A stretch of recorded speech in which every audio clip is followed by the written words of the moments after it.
Damn.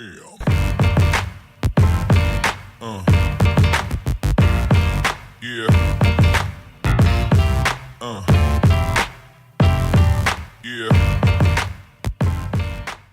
What's going on, guys? Oscar here, back with another video. Hope you guys are having a great day today. So, got my old man over here, and we're about to do the oil change on the truck right now because it's time. 3,000 miles over here. I was waiting for Carlos to come over here, but apparently he's all the way in Corona getting his taxes done. So, Carlos, it suck. But yeah, I figured it'd be like a cool little video to make to show you guys, or I guess, yeah, kind of show you guys how to, I guess, do your oil change if you guys don't know. I'm doing it on my 1991 Toyota pickup truck. So, with that being said, let's get started. Alright, so before we start, you guys are basically going to need some necessary tools and stuff. Obviously, you're going to need oil, depending on which car or truck you have. Mine uses 1040. I don't really use any of that synthetic stuff because, from what I've understood, I mean, it's supposed to be good for you, but synthetic oil covers up like any holes or stuff like that you have in your motor. So for some reason you have one, it just covers it up and you won't really know. So that's why I don't use synthetic. I don't mess with it. So that's why we just got regular Castrol GTX oil 1040, and then along with just a genuine OEM oil filter from Toyota, if it'll focus. But that's what we got right there. That's what we're gonna work with. So underneath is going to be your oil pan, and you're going to have to unloosen it, obviously, and you're going to have to use an oil catcher right here, this guy right here. So you're going to use, at least for the trucks, for a Toyota pickup truck, you're going to use a 14mm wrench underneath and loosen it. Alright guys, so that right there is going to be your bolt right there that you're going to need to unloose. Like I said, it is a 14mm bolt. You're going to use 14mm wrench. So basically, you're going to unloosen it. It's going to drip down into your oil pan or oil catcher, whatever you want to call it, and yeah, let's get it from there. Alright guys, so righty tighty lefty loosey is going to be your best friend here. So going right, you're tightening it, left, you're loosening it. God damn, this thing is tight. I don't remember tightening this shit that much.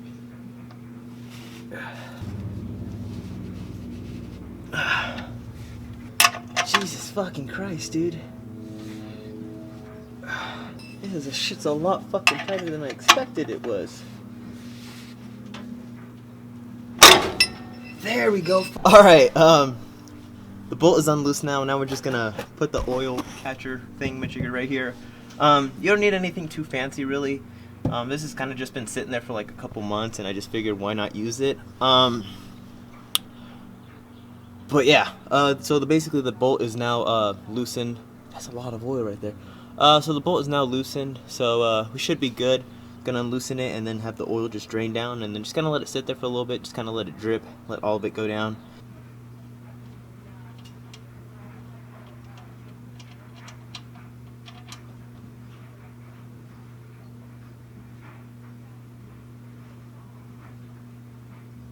So one thing I like to do when I take off the bolt from when the oil is dripping is I like to clean the bolt and whatnot, and just make sure there's like no any like crap on it. So I like to clean it off. I'll just let the oil drip for a little bit. As you guys can see, it's you can see anything at all. It's just about done. The truck takes just about 4 quarts to be refilled with oil. So yeah. It's nothing too hard, to be quite honest with you, right? No? There you go. So, as you can see probably down here, maybe because it is too dark, this is the new one that's going to be replaced. It's a little bit bigger than the one that's on right here, but the guy was telling us at the dealership was like, it's the same thing. The bigger the better, apparently, in this situation. But yeah, just going to let the oil drain and drip a little bit more. After that, we're going to put in the new oil, change the oil filter, and the whole 9 yards, and that should be good, guys. It's pretty simple. I mean, it seems like there's a lot of steps to do, but there's really not. It's kind of just like practice makes perfect. Every time you do it, you'll just perfect a little bit better and better. Alright, so basically the oil is just about done dripping. I mean, it's literally just like little drops that are on top of the oil pan. But let me get up. So we clean that guy off. Now we're gonna be taking off the oil filter. So some cases when you take off the oil filter, like it will drip oil. So just be prepared to have oil drip. That's why it's good to either have that oil pan or oil catcher, whatever you want to call it, underneath that just in case. And when you're done, just kind of clean around the edges and should be good, man. But we're gonna get to that right now. My dad's just gonna help me right now. That way you guys can see how what taking it off and what it's gonna look like, pretty much. Let me put this guy down here real quick. But ¿Por dónde va a meter la mano? you can just put it through here, and I'll hold the light.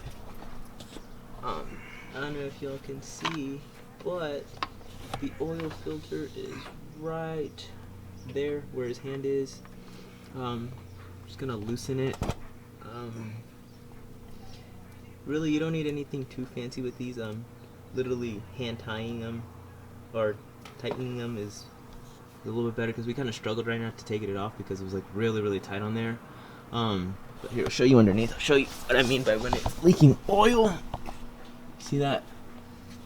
It's dripping oil, so that's why it's kind of good to have that little oil pan or catcher thing right there to just to make sure that you don't spill oil on the floor or anything like that. And there you go. This is gonna be your oil filter right here. It's all dirty and nasty, and I'm gonna take it off. There should be a good amount of oil in here still, so we'll just set that guy there to the side. And kind of a little good thing to do is just kind of like clean around the edges and clean underneath as well too when you take that oil filter off, because you don't want it to be like, oh, you think that oil is leaking when it's not really, because it's like old oil that's from the previous or the one that you just changed. But yeah, this one we're gonna dump it into the oil catcher and drain that. Afterwards, gonna put it in there, and then we'll go on from there. All right, so like I was saying, there's like a small difference between the oil filters. Like I said, bigger the better. This one was like the old one, and this is the newer one. Just a tiny bit increase. It's not that big, but it doesn't really make a big difference. But this is what I was saying about the oil. Like, there's still gonna be oil in the filter, so it's just kind of just set in here on the oil catcher and just let it drain out a bit. That way when you go put it in like a box or whatever, like that one over there, it's not doesn't get all oily and whatnot. But so you've got your old filter right here, or your new filter right here, sorry. There's some oil filters that come with and without oil. You just kind of want to oil it up on the side right here. That way it makes like a good bonding or whatnot with it. Kind of just go around it. And so problem with these guys is if you don't line them up correctly, they're not gonna tighten. So make sure they're lined up with the little bolt or whatever that's there. That way they tightened up. And you don't need to tighten these too crazy. As far as you can. Just like with your hand. with hand tighten. Just hand tight. Yeah. And that's all she wrote, guys. Make sure it when you start it, make sure it goes in easy. Exactly, like my dad said.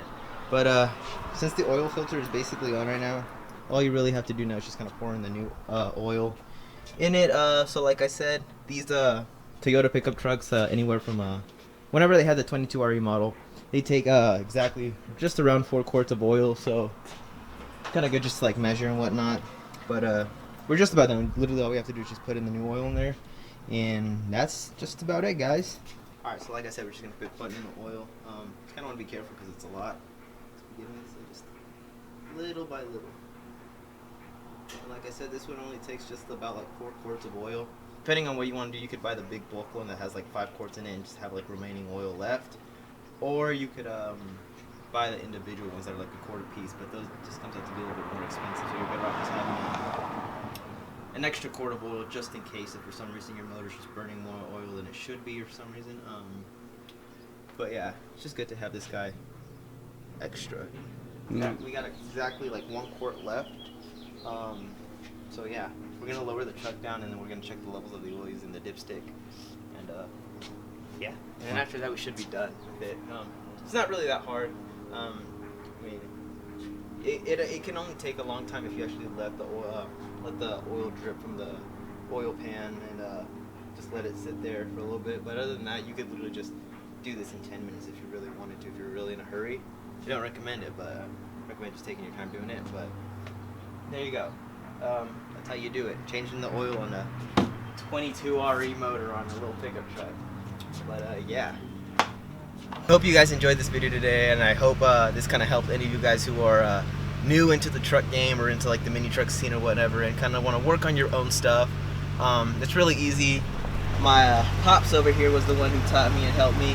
So huge shout out to my dad for helping me record today's video. Thank you guys so much for watching. If you guys haven't already and are new to the channel, please like, comment, share, and subscribe, as it really does mean a lot to us. So with that being said, I'll see you guys in the next video. Peace out.